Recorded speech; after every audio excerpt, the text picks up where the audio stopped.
From the music to the stories and the artwork and the clothing. Yo, I hit the jeweler, got some goals. I sold a little weed, but I could never sell my soul. When I'm in LA, you find me out in Lil Toke. Come a bogo with my ramen, I'ma need another bowl. Let's go. I'm not surprised you've never heard of them. Very few are aware of their existence, even among those with code word clearance. There's more to it than just ponies. Politics, the military, the economy. They control it all. They even choose who becomes president. I'm humbled and astonished. Hard to believe, isn't it? But it's the truth. For one to fully comprehend this pony fascination, let me first sum up the previous of pony generations. The people are shown what they want to believe. What you call government is actually a well-staged production aimed at satisfying the public. John investigated this whole thing and appears to have reached one conclusion.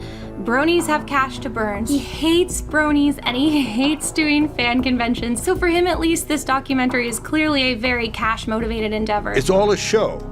Democracy is just a filler for textbooks. Bronies, the extremely unexpected adult fans of My Little Pony. That is the real title of this movie. This was a documentary released in 2013. And if you couldn't tell, it's about bronies. Now, before someone says that I'm only doing this video to hate on bronies, even though those people haven't existed outside of 2014, as a former brony myself, you are absolutely right. You morons worshipped this over-glorified 6 out of 10 like it was fucking Ryan Gosling's Drive. You morons went up to the cast of this show and asked them questions like, I'm pretty sure you're aware of Princess Celestia being portrayed as a tyrant, an internet troll, and God forbid, a molester. and then you whined about getting bullied for it? So I'm wondering something. What the fuck is wrong with being a brony? Stop You guys pushing! don't I'm know not what looking that at is. my phone! Reviewing the top stars. Wow, I wonder why the brony fandom is basically dead at this point. And before someone says a hashtag not all bronies, you know you can leave, right? It's not a religion, you won't go to hell for leaving. And you can still enjoy the show without making it your entire identity. But sadly, on that topic, and with years of my own pent-up anger out of the way, that seems to be the argument of the Brony documentary. A documentary that is quite literally brony propaganda. This is one of the worst documentaries I've ever seen in my life. I'd have more fun watching Faces of Death, and I'm gonna explain to you why this documentary fails on basically every single level. So let's just jump into it. So our film opens with some interviews. These are people talking about how they got into the show, and it's incredibly awkward. I would smile back at them because it was such a little... But I guess it's a fine way of starting the documentary. There's not a lot of ways you can open it, I guess. But for fuck's sake, move the camera back! I can count the individual bacteria cells on this guy's teeth. Just move the camera back a little bit. Also, get rid of this fedora. Anyways, we cut to a compilation of the negative reception towards bronies, which I will admit might have been a little bit bullshit at the time. I think I asked if they were gay. What have you... What the? There are worse hobbies for a young lad to have, like, you know, terrorism. This phenomenon of brony conventions clearly was foretold in the Book of Revelation. We then abruptly cut to a really bad intro graphic. Look at that motion blur to hide that stiff animation. Oh boy, oh boy. It's like I'm playing Far Cry 3 on console. Cut to Pony University, where we get John Delancey rapping about bronies. And these are the best part of the documentary. They're well animated, the song is catchy, if not a little bit cringy at times. This is where we meet the bronies, where they like My Little Pony. Yes, the bronies. We then go from this really good animated sequence to this really horrible looking map graphic. Did you look up 3D map template on YouTube? This looks awful. We then cut to whatever this graphic is. Where'd the production value go? Did you record this on a Best Buy camcorder? You know that you can rent higher quality DSLRs for less money, right? Come on, don't tell me you didn't drop out of film school. Anyway, so I guess this guy flies planes, but he's also a brony, and that's about it, I guess. And this is one of the only places I can come and buy pony merch. Oh, thank you. I couldn't tell what pony merch was. I have no sense of contextual awareness. I am literal smooth brain. Actually, go further. What is a pony? What is this horse you speak of? I'm waiting to receive a text for that white Celestia. Oh no, she's going in the jar. Anyways, so he talks about his enjoyment for My Little Pony, which at face value, I don't have a problem with. In fact, as a former brony myself, I do see the appeal. It's a fun show with fun characters. And really, it's way better than it probably should be. But when your entire identity revolves around a little girl's show whose entire corporate purpose is to sell toys that might not be exactly healthy. I saw the ponies on there, and I just couldn't get them out of my head. Even if a pawn becomes a queen, it is still just a playing piece. I wanted to leave my own mark in history, but my ambitions were... You'll understand someday. Nice backward symbol. What really speaks to me as a grown man is that these characters are so deep and in-depth and complicated. Okay, come on now. These are not deep characters. They are literally archetypes, which in the context of the show isn't a bad thing. These are certainly fun characters, but come on now, let's not play around here. This is not a deep show. Honesty, loyalty, laughter. Deep and in-depth and complicated. Cut to Lauren Faust, the creator of Friendship is Magic, discussing her creative intentions on the show. Ironically, a year prior to the documentary, she, left the show. Cut to Maine, where we meet this kid, who spends his time appropriating my culture. This I'm probably never gonna sell. You're gonna dust it off though, right? We also meet his parents, and that's about He it. enjoys games on the computer, such as the Minecraft. Before I watched the show, I was kind of sad and lonely. Then Oh no, he owns the shirt? How much do you think he regrets this purchase now? the show does help teach a lot of life lessons. Not really, bud. These are basic morality lessons that you can find in VeggieTales. So why is this show being called deep? There's almost any episode that can help with almost any situation. Maybe if you're 7, yeah. But you shouldn't need MLP to teach you very basic life lessons like, Promise never to keep my feelings a secret again. yeah, like that. You don't need MLP to learn that. Come on, man. Once again, these aren't bad moral lessons, but they're far from fucking deep. Come on now. For fuck's sake, just call it a comfort show. Cross my heart and hope to fly. Stick a cupcake in my eye. Now, of course, the cupcake line is a postmodern deconstruction. Deep and in-depth and complicated. Cut to Israel, where we meet up with the Living Tombstone, a Brony music artist who is famous, talented, and doesn't do Brony stuff anymore. I love the fact that they gave him subtitles even though he's completely understandable and his accent is very light. I discovered that making remixes about the show was a popular thing. He's also really only here because he's famous. Get used to that, by the way. Cut to California, where we see, oh, hell yeah! Can we just make the whole documentary about Tara Strong, please? And now on another episode of Inside the Voice Actor's Mouth. Yo, yo, yo! Ah!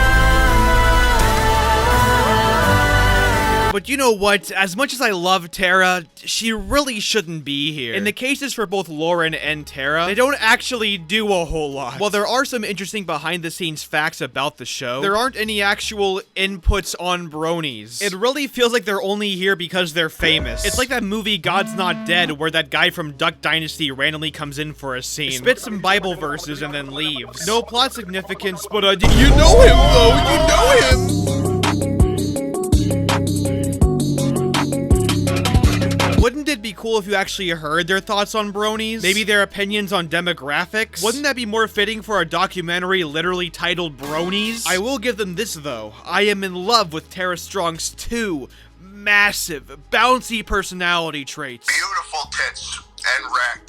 Love Cut to the... Oh no, no, please, no, no! Not the UK, no, no! Where we meet this kid, Daniel Richards, a brony with Asperger's living in the UK. Diagnosed with Asperger's. Oh, sorry, Asperger's! And for about 5 seconds, it gets kind of heartfelt and personal. It's basically not being able to understand maybe people's emotions at a time, or understand why someone would do something on an emotional level. You see, I like this. There's this misconception that documentaries are just hour-and-a-half long YouTube videos you watch in a movie theater, but in my opinion, the appeal of documentaries and what makes the best documentaries is that raw, personal aspect of it. You have the ability to dive deep into a dark territory, and this is kind of the closest the documentary gets to that, but it doesn't really explore that at all. Within the context of the documentary as a whole, this feels more like emotional manipulation, which, judging that this is a real kid with real Asperger's, is kinda shitty. He used to make a video, a line from the telly. Oh, mate, from the telly. Welcome to game,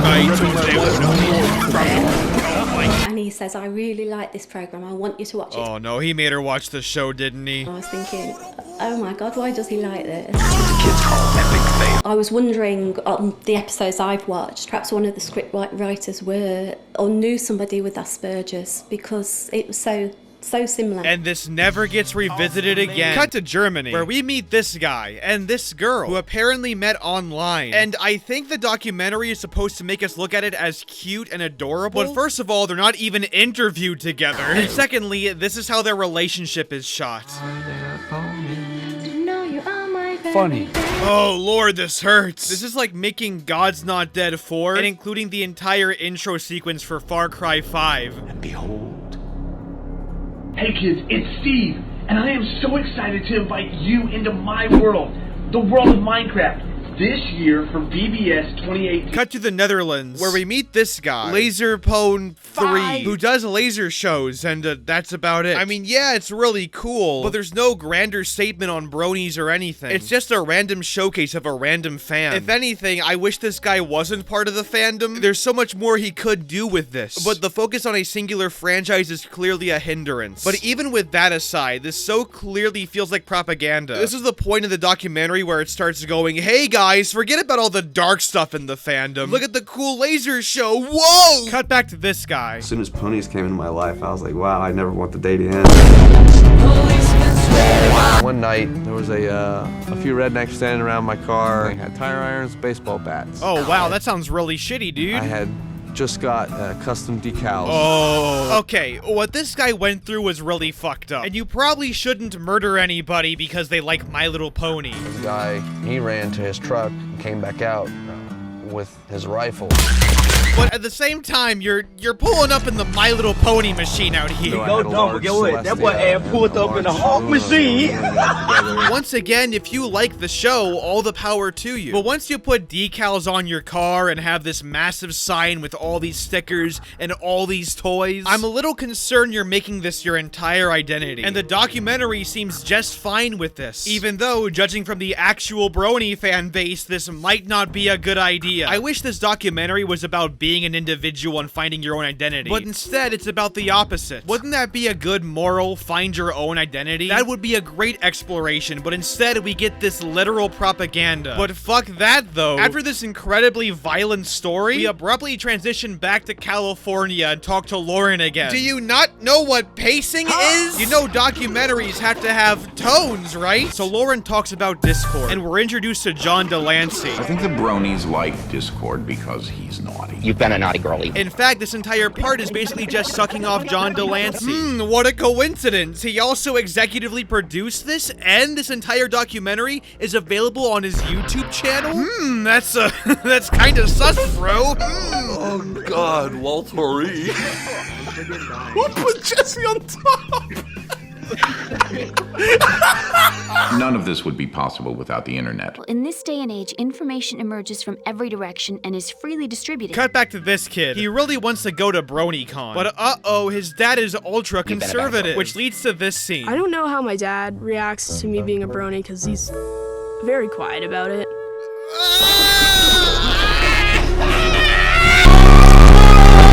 Meanwhile, the living tombstone wants to go to BronyCon, and that's about it. Meanwhile, this guy wants to go to BronyCon, and that's about it. We then meet Purple Tinker, the founder of BronyCon, a person who would go on to leave BronyCon. She's also kind of controversial and toxic in the fandom or something, but I'd rather hang myself with my own dick than do research on it. She's here to advertise BronyCon, which, meanwhile, this kid wants to go to BronyCon, and that's about it. Wow, I love this personal human documentary. Meanwhile, the dad of the one girl thinks it's crazy that a grown woman likes My Little Pony? Genau das Gleiche. Verrücktheit nochmal. I agree. If only I could get my dad to watch the show, he could understand and things would be so much better. I'm not interested in watching My Little Pony. Once again, the point written right on this documentary's sleeve. It's not so much let us enjoy our thing as much as it is full-on propaganda. Let's set some things straight. This show is not deep and not everyone will enjoy it. And guess what? That's okay. And guess what? That's a way better message than our entire identity is the show. Please respect us. Now do you remember who you are? What you were meant to do. Deep and in-depth and complicated. So now we're at BronyCon, and we get a montage of clips over fucking dubstep music. We get a shot of the main hall. Everyone realizes that they're among us. Among us. You have dates over my look? We have a date every Saturday at 1 o'clock. Yep. On the dot. Yep. What's it like to hold the hand of someone you love? Interlinked. So blah blah blah, this is literally one big advert for BronyCon. Meanwhile, cut to this kid who is dripping and whose dad is supportive of him being a brony. They talk for a bit and that's about it. Meanwhile, the one kid is at BronyCon. Where's your dad? I have no idea. They're probably way back there. My son was hell-bent on going. This place is great, really comfortable.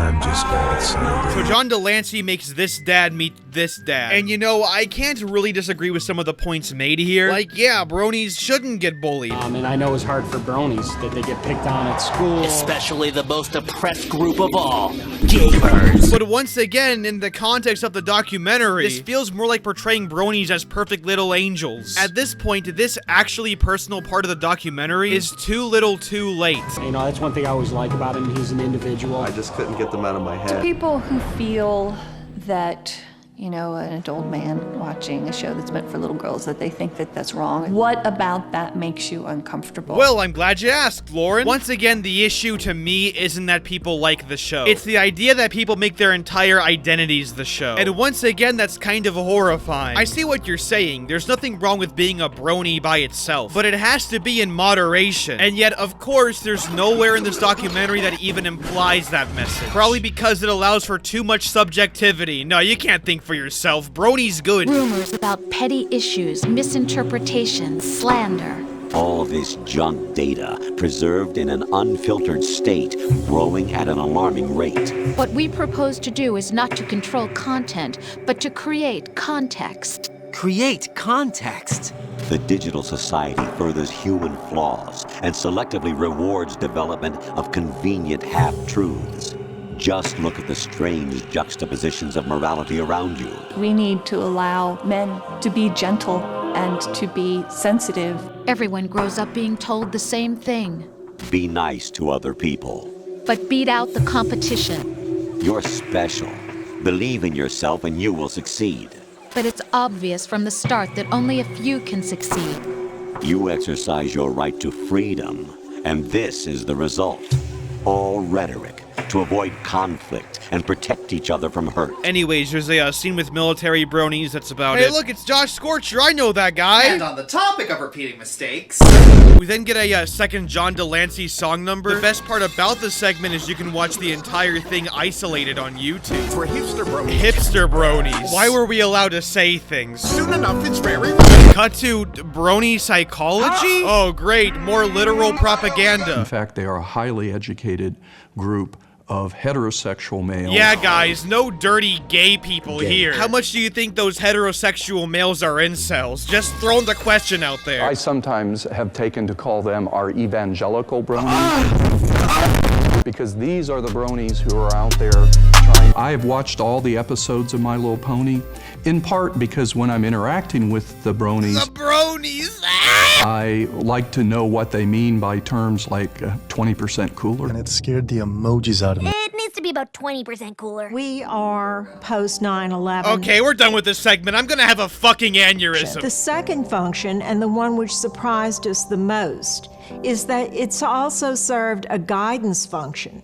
Because cartoons are little parables. But is that even your own idea? The show does help teach a lot of life lessons. There's almost any episode that can help with almost any situation. We have begun to call this the WWPD factor. What would a pony do? That's the proof of your incompetence right there. You lack the qualifications to exercise free will. The WWPD factor does not stand for what would a pony do. What it does stand for is selection for societal sanity. Anyways, Lauren talks about her childhood and how that relates with her own creativity. Nothing to do with bronies though, so we're gonna skip over it. There's another John Delancey song number. It's Slenderman! You might know this part from when he says the word clopping. It's called clopping, okay? It's natural thing. My favorite part is when a group of women come in, and in for no reason worse animation. Talk about Pegasisters. And that's the whole thing, I guess. We then get a fan showcase, and that's about it. Any and all narrative basically dies here. This is quite literally one big BronyCon advertisement. Wait a minute. The propaganda, the pointless celebrities, the lack of personality or passion. It all makes sense now. This was meant to sell fucking BronyCon tickets. If it wasn't clear already, it's so very clear that this soulless pile of garbage was meant to sell two things, BronyCon and the show itself. Why else would it be too scared to dive into the bad parts of the fandom? Why else does it only portray bronies as perfect angels? It's because it's meant to sell BronyCon. We do get an end to this one kid's arc where he goes to a convention and has a good time. You see my point here? This was meant to sell convention tickets. You know what? Thank God BronyCon is dead. It didn't even deserve to live. BronyCon means to me a place where people can go and be tolerated. You accepted the fiction we've provided, obeyed our orders, and did everything you were told to. The exercise is a resounding success. I made a video and put it on YouTube, and it's called The Manliest Brony in the World. I don't always watch cartoons for little girls, but when I do, I prefer My Little Pony. Anyways, moving on. We're introduced to Grayson, a 12-year-old diagnosed with a brain tumor. And to give credit where it's due, this is a very wholesome scene, and easily the best part of the film. Too bad it's after nearly an hour of BronyCon chilling, but this was the best scene in the whole thing. If only it went more in this deeper personal direction. Anyways, cut to the Grand Galloping Gala Dance. A scene that for no reason has creepy horror music over it. Hold on, let me grab some real romantic music. You'll like this shit. Oh yeah, now this is romantic. We then get a laser show from the one guy. There's a Gangnam Style. We see a Living Tombstone concert, and that's about it. Everyone, come on! Mass bro-hoo! I may watch the show when I get home. Help me, please, I'm at gunpoint. My quarters are 5'8". I believe this movement is something that can be more than what it currently is. I wouldn't be surprised if My Little Pony has a hand in changing how people see things. So we get the last words of the film. I don't want to repeat myself more than I already have, so let's breeze through this. Society. The society. Sussy baka. Why do you come? We end with a bunch of people singing the Smile song, and it's really creepy. And that's the whole documentary. I told you God wouldn't let you take me.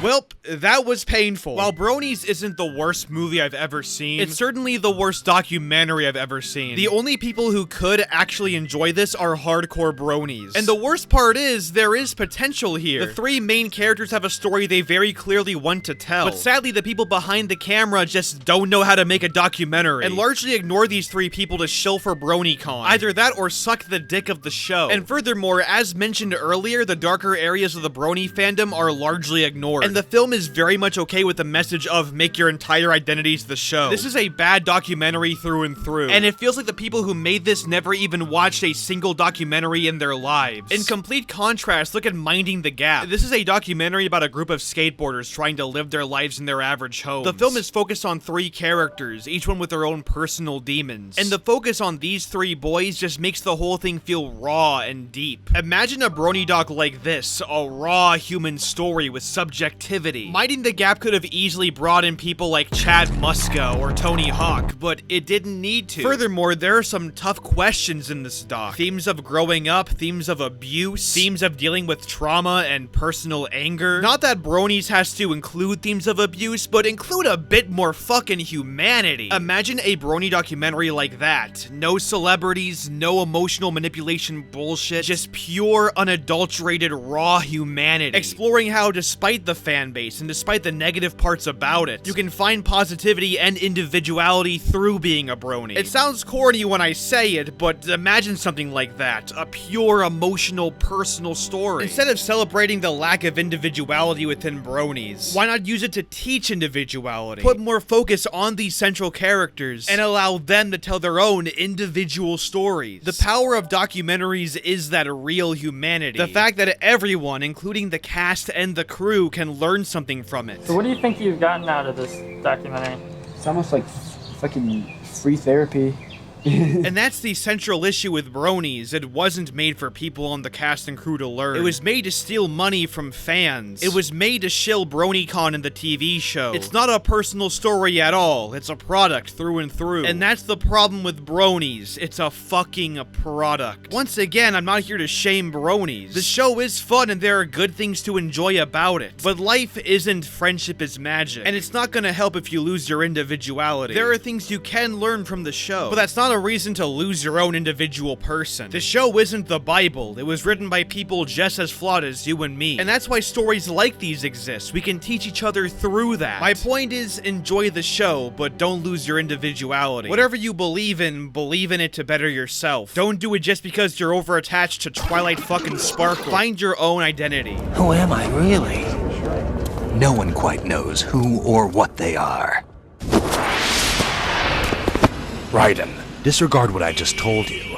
The most important thing for you to do now is enjoy a mouth-watering Egg McMuffin sandwich from the new all-day breakfast menu at McDonald's. There's no such thing in the world as absolute reality.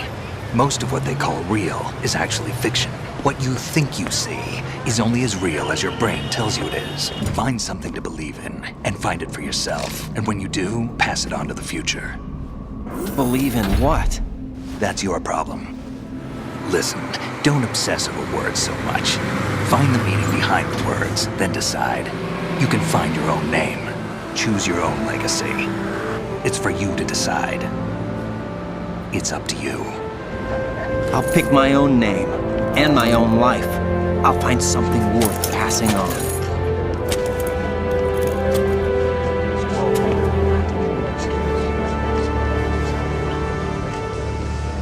They taught me some good things, too. I know. We've inherited freedom from all those who fought for it. We all have the freedom to spread the word, even me. What's wrong? Nothing. Can I ask you something? Who am I, really? I wouldn't know.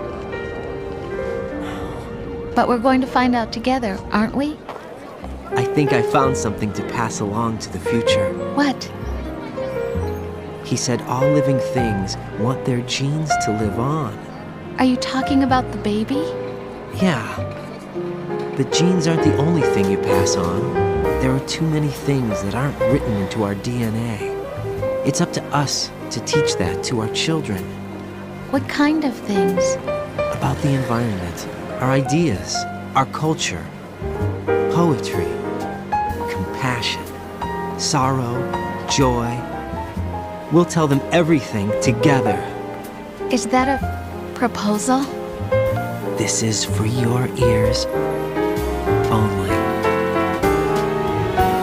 Game. Fuck you in the lanes you came with. Me and you ain't on the same shit. You ain't in my lane, bitch. Nah, throw that shit in fifth. Rollie on my wrist. Ay, baby, you a star. I'm my only wish. I'm counting blue hundreds. I'm too money. Ay, and my little bitch, she too lovely. Yeah, hanging up and calling me right back. Ay, baby, why you calling me like that? Yeah, getting high with the seat laid back. Baby, gon' relax, yeah. Hey, they don't know the half, yeah. No matter what happened, I got your back. Baby, that's the facts, yeah. That's the facts, yeah.